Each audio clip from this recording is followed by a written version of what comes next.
নিয়মঘাট আৰক্ষী চকীৰ অন্তৰ্গত ডেপুটি ইউনিট হাইস্কুলত আজি আমাৰ আৰক্ষী চকীৰ যি নাগৰিক সমিতি আছে তাৰ অধীনত এখন সজাগতা অভিযান আমাৰ সভা এৱাৰনেছ সভা আমাৰ অনুষ্ঠিত হয়। ইয়াতে মোৰ লগত মহকুমা প্ৰশাসনিক বিষয়া, লগতে আমাৰ উৰিয়ামঘাট আৰক্ষী চকীৰ ভাৰপ্ৰাপ্ত বিষয়াও আছে, লগতে নাগৰিক মঞ্চৰ বিভিন্ন ব্যক্তিসকল, সমাজ সংগঠকসকল আৰু বিদ্যালয়ৰ শিক্ষক শিক্ষয়িত্ৰীসকল আৰু ছাত্ৰ ছাত্ৰীবৃন্দ উপস্থিত আছে।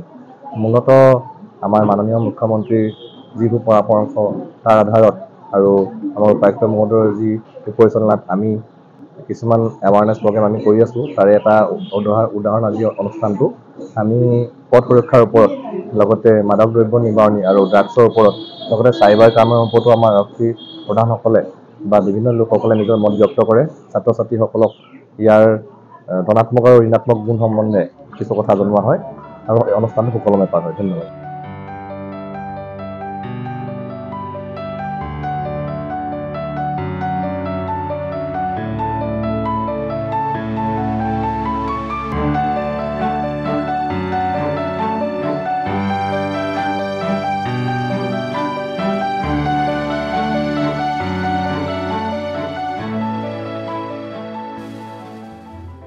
News 12 Assam north east.